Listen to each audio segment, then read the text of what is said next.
যে দেশের প্রাক্তন রাষ্ট্রপতি উনি এয়ারপোর্টের সমস্ত ফর্মালিটি মেনটেন করে, বোর্ডিং পাস যা বলেন ইমিগ্রেশন ফেস করে উনি বাংলাদেশ থেকে চলে গেলেন। এখন প্রশ্নটা হলোই, এখানে প্রশ্ন এসছে, একটা প্রশ্ন থেকে যায়, উনি কি পালিয়ে গেছেন নাকি দেশ উনি চিকিৎসার জন্য গেছেন বা অন্য কোনো কারণে গেছেন, সেটা আমরা নিশ্চিত না।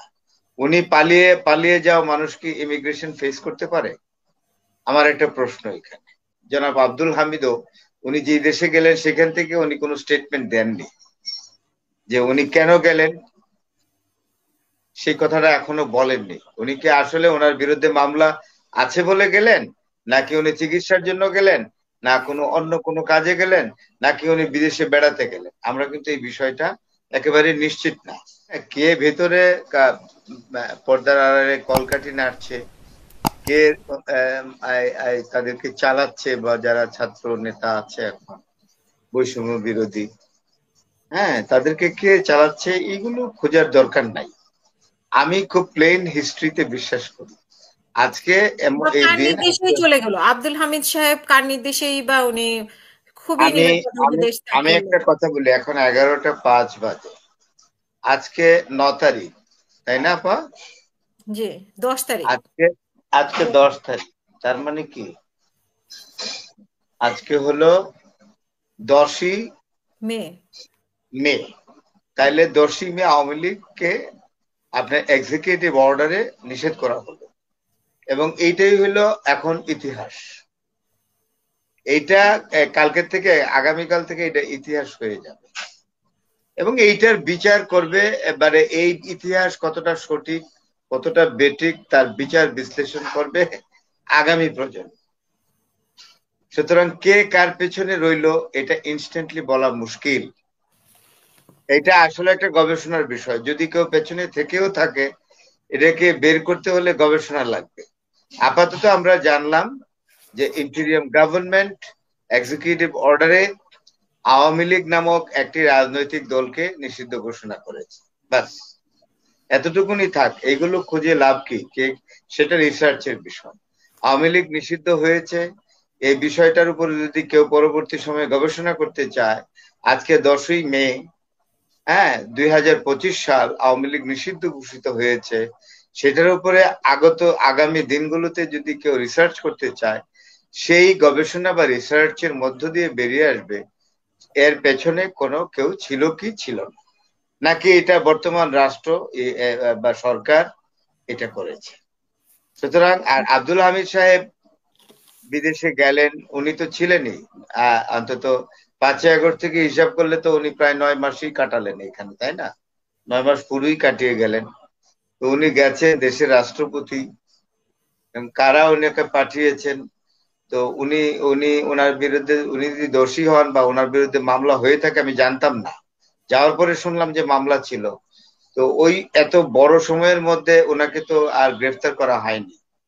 যেরকম নারায়ণগঞ্জের প্রাক্তন মেয়র যিনি আইভি, হ্যাঁ, তো আইভি কে তো সেলিনা হায়াত আইভি কে গ্রেফতার করা হয়েছে। তো কিন্তু আব্দুর রহমান আর সরি আব্দুল হামিদ সাহেব মহামান্য রাষ্ট্রপতি প্রাক্তন, তো ওনার বিরুদ্ধে মামলা, উনি যখন চলে গেলেন তখন জানলাম যে ওনার বিরুদ্ধে মামলা ফাইল হয়েছে, আমি কিন্তু এর আগে জানতাম না। হুম। তো উনি তো গেলেন, সেটা এইটাও একটা ইতিহাস যে দেশের প্রাক্তন রাষ্ট্রপতি উনি এয়ারপোর্টের সমস্ত ফর্মালিটি মেনটেন করে, বোর্ডিং পাস যা বলেন ইমিগ্রেশন ফেস করে উনি বাংলাদেশ থেকে চলে গেলেন। এখন প্রশ্নটা হলোই, এখানে প্রশ্ন এসছে, একটা প্রশ্ন থেকে যায়, উনি কি পালিয়ে গেছেন নাকি দেশ উনি চিকিৎসার জন্য গেছেন বা অন্য কোনো কারণে গেছেন, সেটা আমরা নিশ্চিত না। উনি পালিয়ে পালিয়ে যাওয়া মানুষ কি ইমিগ্রেশন ফেস করতে পারে? আমার একটা প্রশ্ন এখানে।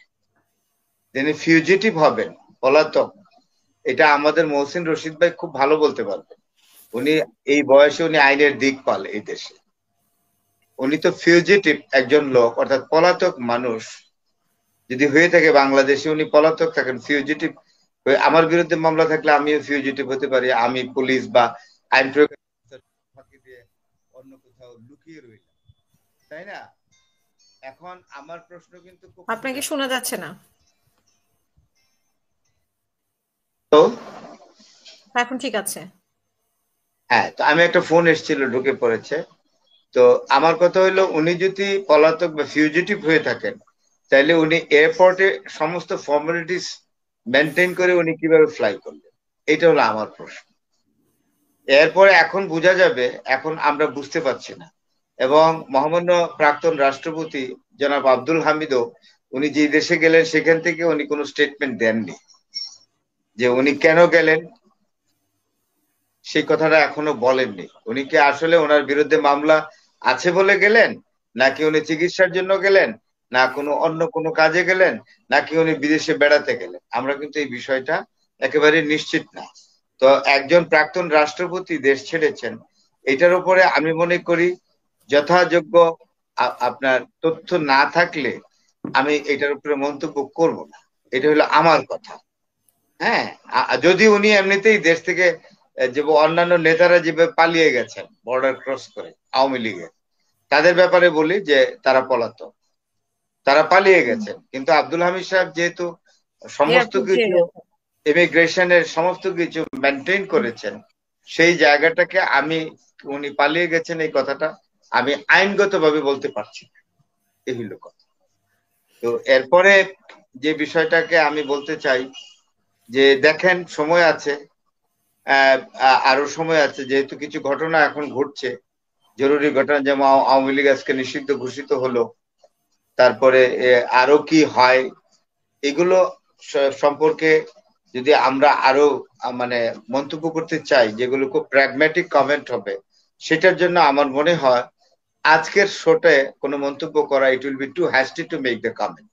কোনো একটা ঘটনা ঘটার পরে কিছুদিন বা 2, 4, 5 দিন, এক সপ্তাহ অপেক্ষা করার পরে তখন এটার এফেক্ট বা এটা কিভাবে জনগণ নিল বা না নিল, এইগুলো তখন আস্তে আস্তে প্রকাশ পায়। সুতরাং তখন মন্তব্য করাটা আমার মনে হয় যে আমার প্রণিধানযোগ্য হবে।